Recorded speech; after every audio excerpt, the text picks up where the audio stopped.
नमस्कार, मैं अर्चना और आपका स्वागत करती हूँ हंगामा टाइम्स में।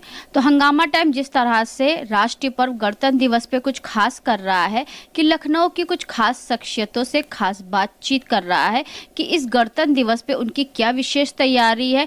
कुछ समाज सेवक समाज सेविकाओं से हमने बात करी जिन्होंने अपनी तैयारियों के बारे में हंगामा टाइम से साझा किया कि किस तरह से वो इस गणतंत्र दिवस पे क्या विशेष कर रहे हैं।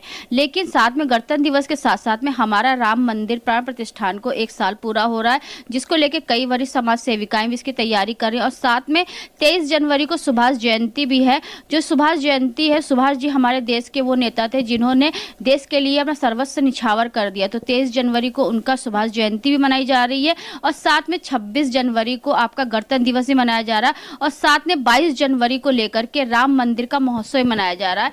तो इसी विशेष कड़ी में आज हम लोग आए हैं शिव संस्कृति कला फाउंडेशन की संस्थापिका मीठू राय जी से बात करने के लिए कि तीनों महापर्वों पे उनकी क्या तैयारी और संस्था के द्वारा वो क्या करने जा रही हैं। तो आपका बहुत बहुत स्वागत है।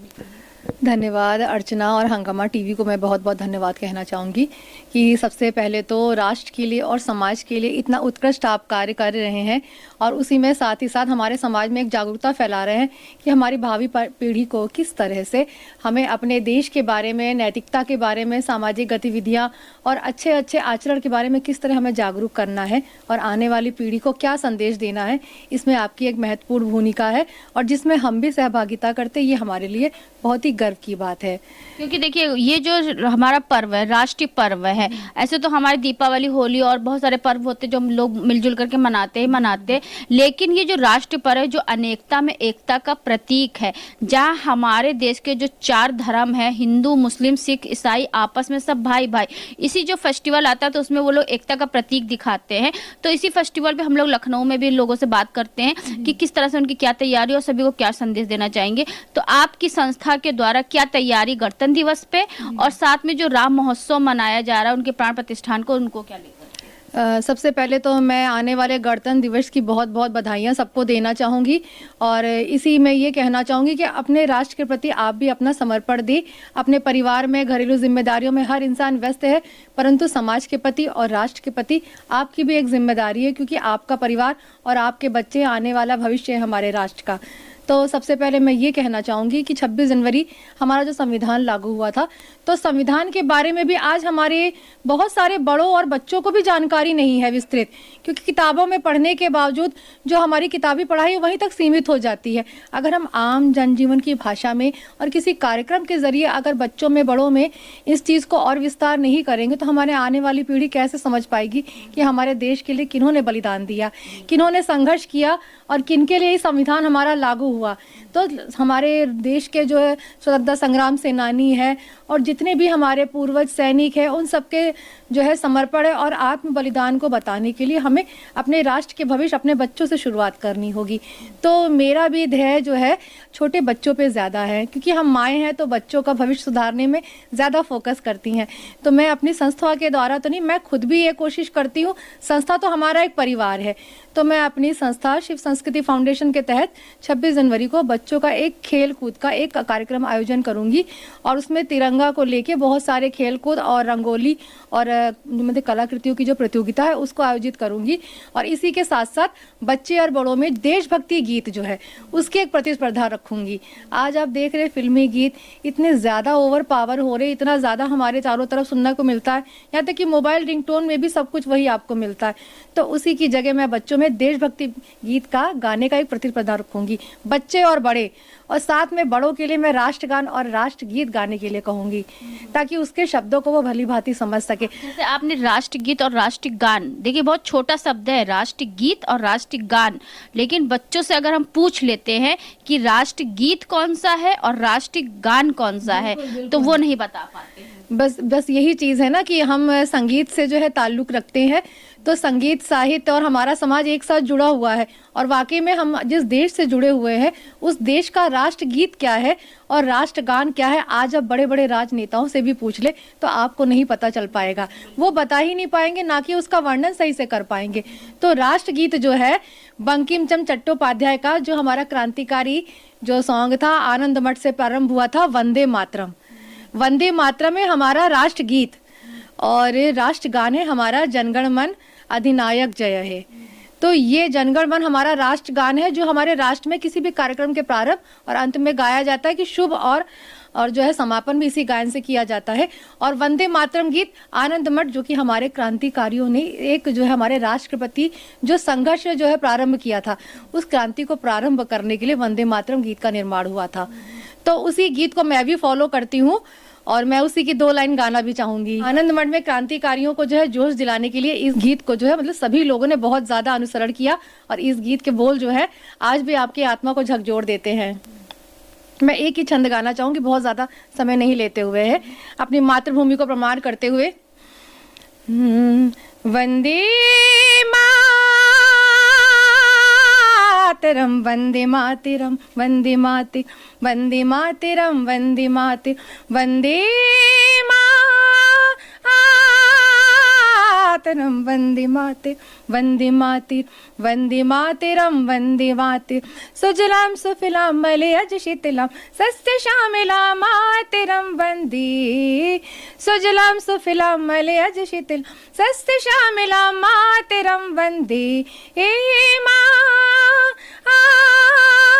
मातरम वंदे मातरम वंदे मातरम वंदे मातरम वंदे मातरम शुभ्र ज्योत्स्ना पुलकित यामिनीं फुल्ल फुसकिमिते भ्रूमदल शोभिनीं शुभ्र ज्योत्स्ना पुलकित यामिनीं फुल्ल कुसुमिते द्रुमदल शोभिनीं सुहासिनीं सुमधुर भाषिनीं सुखदां वरदां मातरम वंदे मातरम वंदे मातरम वंदे मातरम वंदे मातरम।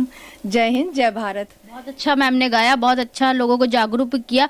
तो मैम आपका जो है राष्ट्रगीत और राष्ट्रगान को ले हो गया, लेकिन इसके अलावा भी जैसे कि आपका 26 जनवरी जो हमारा गणतंत्र दिवस है, जिस दिन संविधान लागू हुआ था, और 15 अगस्त जिस दिन हमें स्वतंत्रता मिली थी 1947 में, 15 अगस्त 1947 में, लेकिन इसके बारे में अगर हम किसी बच्चों से पूछ लेते हैं या बड़ों से भी पूछ लेते हैं तो वो इस चीज का जवाब नहीं दे पाते, अगर जवाब देते भी तो बहुत लोग गलत भी दे देते। इसके बारे में क्या कहेंगे? देखिए, 15 अगस्त जो है हमारे देश का स्वतंत्रता संग्राम का दिवस था।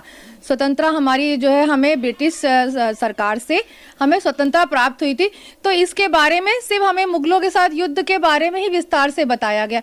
अगर हम उन्हें ये बताते हैं कि हमारे ज़मीनी तौर पे जो हमारे आम जनजीवन से जुड़े हुए लोग थे, जैसे बिस्मिल्लाह खां थे, नेताजी थे, सुभाष चंद्र थे, है ना, खुदीराम बोस थे, ये जो हमारे आम लोग थे जिन्होंने स्वतंत्रता प्राप्त करने में बहुत संघर्ष किया, क्रांति फैलाई, तो ये सब चीज़ें छोटी छोटी कहानियों के जरिए हम बच्चों को समझाएंगे, तभी तो हमारे आने वाली पीढ़ी समझेगी।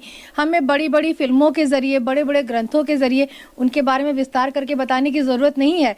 जो आप कार्टून, जो सीरीज़, जो दंत कथाएं आप टीवी में बच्चों को दिखाते हैं, सिंचैन है, नोबिता है, तो उन कथाओं के जरिए अगर हमारे क्रांतिकारियों से जुड़ी हुई कविताएं, कहानियां अगर कार्टून के रूप में आएंगी तो मुझे लगता है हमारे बच्चे ज़्यादा उनसे जुड़ेंगे। और बच्चे ही नहीं, बड़े भी, हमारे बड़े भी टीवी से, मोबाइल से, सोशल मीडिया से बहुत जुड़े हुए हैं, तो मुझे लगता है आम कथाओं के जरिए उसे जो है प्रदर्शित करके टीवी पे, मोबाइल पे, सोशल मीडिया प्लस आपका साथ है, कहीं भी आप बताएं तो हम उसका नाट्य मंचन करेंगे क्रांतिकारियों के बारे में, सेनानियों के बारे में, तब जाके हमारे छोटे बच्चे इस चीज़ को अनुभव कर पाएंगे, वो सीख पाएंगे। बड़े बड़े ग्रंथों के द्वारा हम देश की स्वतंत्रता और संविधान की कहानियों को उनके अंदर नहीं प्रस्तावित कर पाएंगे। उन्हें उनके अंदर आत्मा में करने के लिए हमें छोटे छोटे मंचों की बहुत आवश्यकता है, और यही हमारी संस्था करती है कि हम बच्चों में छोटी छोटी चीज़ें, नैतिकता, संस्कार और संस्कृति को गीत संगीत के माध्यम से, और आज मैं जो है राम मंदिर का 1 वर्ष कंप्लीट हो रहा है 22 जनवरी को, तो मैं 21 तारीख को अपने घर से ये एक अभियान प्रारंभ कर रही हूँ, बाल मुक्त सुंदरकांड अभियान। हनुमान चालीसा बच्चों में जो है एक नैतिकता और एक धार्मिक रुचि आए, क्योंकि हमारे बड़े देखिए पाठ करते हैं, लेकिन बच्चों से मुख से जब वो संस्कृत और ग्रंथों के शब्द आप सुनेंगे तो वाकई में सारा वातावरण पवित्र और पावन हो जाएगा। तो अपने बच्चों पे, आने वाली पीढ़ियों पे, यहाँ तक कि युवाओं में इन सब चीज़ों को जो है संचार करने के लिए जागरूकता फैलाना बहुत ज़रूरी है, और उस जागरूकता को फैलाने के लिए हमारी माताओं को जो है आगे आना पड़ेगा। तो मेरी संस्था इसी तरह हमारी बहनों को, माताओं को साथ में जोड़ती रहती कि उनके जरिए हम आने वाले बच्चों को कुछ शिक्षा दे सके। क्योंकि आपकी संस्था का नाम ही शिव संस्कृति कला फाउंडेशन है, तो शिव, जहाँ शिव भी है वहाँ संस्कृति भी है, वहाँ कला भी है, और साथ में आपने बहुत अच्छी मुहिम शुरू कर रही हैं कि जो है बच्चों में जो है अपने ज्ञान को और आगे से आगे बढ़ाने के लिए, जैसे प्राचीन काल में बच्चे गुरुकुल में जाते थे, गुरुकुल में जाते थे, वो माता पिता का आदर करना, भाई बहनों से बात करना, किस तरह चरण स्पर्श करना है, सुबह कितनी जल्दी उठना है, किस समय क्या खाना है, और संस्कृत जो हमारी भाषा होती है, जो हर भाषा की जननी है, वो उनको प्रमुख रूप से आता था। बस यही चीज़ है कि देखिए प्राचीन काल में गुरुकुल होते थे, गुरुकुल आज भी है, हमारे बनारस में है, प्रयाग में है, गया में है, लेकिन गुरुकुल की प्रणाली इस समय बहुत ही जटिल हो गई है, जो छोटे बच्चे उसको पारण नहीं कर पाएंगे। तो गुरुकुल की शिक्षा 13 साल की आयु से प्रारंभ की जाती है। तो मेरा कहने का तात्पर्य ये है कि हम बच्चों को गुरुकुल के लिए पहले अपने घर से ही क्यों ना तैयार करें। देखिए हमारा पहला जो विद्यालय होता है, शिक्षालय होता है, हमारा घर होता है, घर आंगन, और हमारी पहली शिक्षिका हमारी माँ होती है। तो हम क्यों ना माँ को पहले शिक्षित करें, फिर माँ ही अपने आने वाले शिष्यों को शिक्षित करेगी। तो इसीलिए मैं ये प्रारंभ कर रही हूँ अपनी माताओं बहनों के साथ, संस्था के सभी लोगों के साथ मिलके, अपने परिवार की तरफ से, कि ये बच्चों के द्वारा सुंदरकांड और रामायण हनुमान चालीसा का पाठ करवाना मैं इस महीने से प्रारंभ करूंगी। और प्रत्येक माह हमारे मंगल शनिवार होगा। और बाकी प्रभु राम की इच्छा, बजरंग बली की इच्छा, मैं इसे और भी आगे ले जाऊंगी और सभी अपने लखनऊ के जितने भी अलग अलग स्थान हैं उन सब आयोजित करने का प्रयास करूंगी कि भगवान राम, उनके गुणगान जो है, बजरंग बली के जो है गुणगान है, सुंदरकांड का पाठ जो भी है, मतलब बच्चों को भी कंठस्थ हो जाए। फिल्मी गानों के साथ मुझे लगता है अपनी संस्कृति और संस्कारों को अब हमें कंठस्थ करने का जो है मौका मिला है, तो उसे हमें बच्चों तक आगे बढ़ाना है। तो मैम एक आप बहुत अच्छा आप रेसिपी बनाती हैं, तो अपने स्वाद के अनुसार और अपनी कुकिंग के अनुसार तो इस फेस्टिवल पे आपने क्या? देखिए हम जो है एक बंगाली परिवार से हैं, तो देखिए हमारे देश में, भारत में सबसे महत्वपूर्ण जो है त्योहार होता है मकर संक्रांति।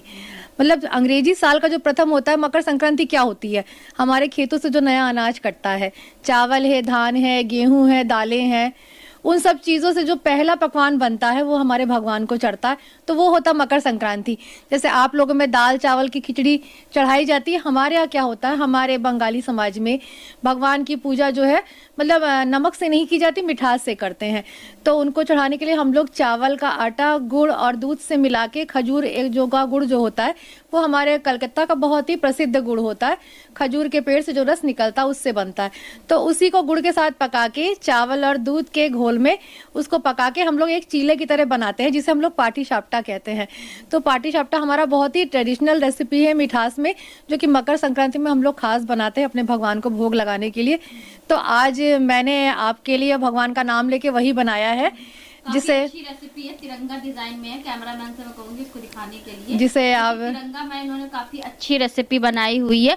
तो मैम ये जो रेसिपी है इसको बनाने में कितना समय लगा आपको? देखिए इसे बनाने बहुत ज़्यादा समय लगता है, मुश्किल से 15-20 मिनट लगता है। क्या क्या चीज़ इसमें आपने डाली? इसमें जो है मतलब दूध और चावल को हमने उसका घोल बना के उसमें थोड़ा सा चीनी का पाउडर और खजूर का गुड़ मिलाया है, उससे हम चीला बनाते हैं। और उसके अंदर जो फिलिंग होती है वो नारियल और खजूर के गुड़ को पका के बनाया जाता है। उसकी फिलिंग को हम धीरे धीरे हल्के आंच पे लपेट के उसको एक लंबा शेप देते हैं। बाकी शेप आप छोटा बड़ा कर सकते हैं, मगर मिठास जो है वो आपके प्यार की होगी, आपके अपनेपन की होगी। और खजूर का गुड़ है वो हमारे बंगाल की मिठास है। तो इन्हीं सबको मिला के हम भगवान को पहला भोग लगाते हैं। तो मैंने भी आज तिरंगा बनाया है, जैसा कि राष्ट्र के नाम तिरंगा है, तो हम भले ही इसे ना खाएं, हम अपने गाय को अर्पण करें, परंतु इसे देखने में बहुत ही सुंदर प्रतीत हो रहा है और हमें गर्व हो रहा है कि हमारे राष्ट्र का कलर कितना सुंदर है। तो मैम इसको बनाने में कितना समय लगा आपको? मुश्किल से देखिए 15-20 मिनट लगता है इसको सीखने में। जो है देखिए इस धीरे धीरे बहुत समय लगता है, क्योंकि चावल का आटा दूध में धीरे धीरे पकता है, वरना कच्चा रह जाएगा। तो समझिए 20-25 मिनट में बहुत जल्दी ये बन जाता है। बस उसकी फिलिंग को आपको एक दिन पहले बनाना पड़ता है, क्योंकि गुड़ जब तक नारियल के साथ रह के फ्रिज में सख्त नहीं होगा तब तक वो आँच पे जाते ही पानी छोड़ देता है। तो इसलिए हमें गुड़ को और नारियल को बहुत अच्छे से पकाना होता है एक दिन पहले, उसके बाद आप इसे बना सकते हैं। बहुत ही आसान है। आने वाले समय में मैं देखिए एक गृह उद्योगी भी हूँ और एक अपना किचन को भी ऑपरेट करती हूँ। शुरुआत में हमने कुछ ज़रूरतमंद लोगों को भी अपने किचन के द्वारा मदद की कोरोना में, तो अब मैं उसी को व्यवसाय के तौर पे भी अपना काम करती हूँ, जिससे उससे जो भी हमारी आमदनी होती है वो कहीं ना कहीं समाज में हम ज़रूरत कर सकते हैं। क्योंकि मैं बच्चों के लिए भी करती हूँ, महिलाओं के लिए करती हूँ, वृद्धाश्रम में अपने बूढ़े माँ बाप के लिए भी करती हूँ। तो कहीं ना कहीं हर चीज़ के लिए आपको पता है धन की आवश्यकता होती है। तो थोड़े मेहनत से अगर मैं धन अर्जित करके उनके लिए थोड़ा सा कुछ कर सकूँ तो मेरी आत्मसंतुष्टि बहुत ज़्यादा होती है। और प्लस आपका सहयोग, आप लोग का जो है अपनापन बहुत ज़्यादा है।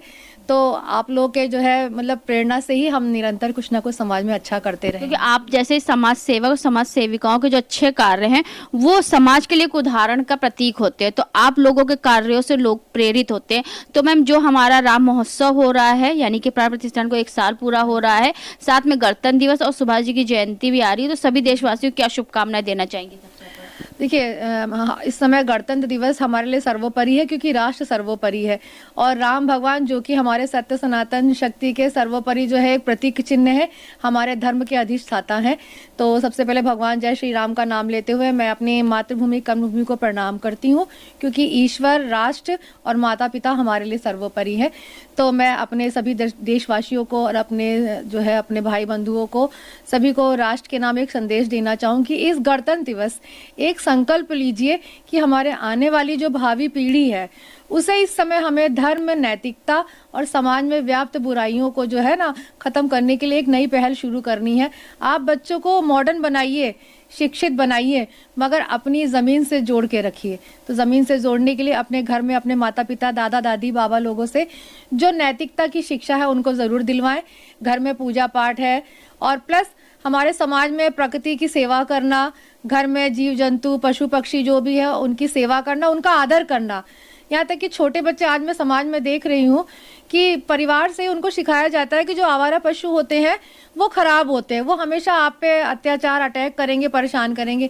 मगर ऐसा नहीं है। जैसे हम इंसान होते हैं कि बिना परेशान किए किसी को परेशान नहीं करते, तो वैसे हमारे पशु पक्षी और हमारी प्रकृति भी है कि बिना परेशान किए कोई भी आपको हानि नहीं पहुंचाएगा।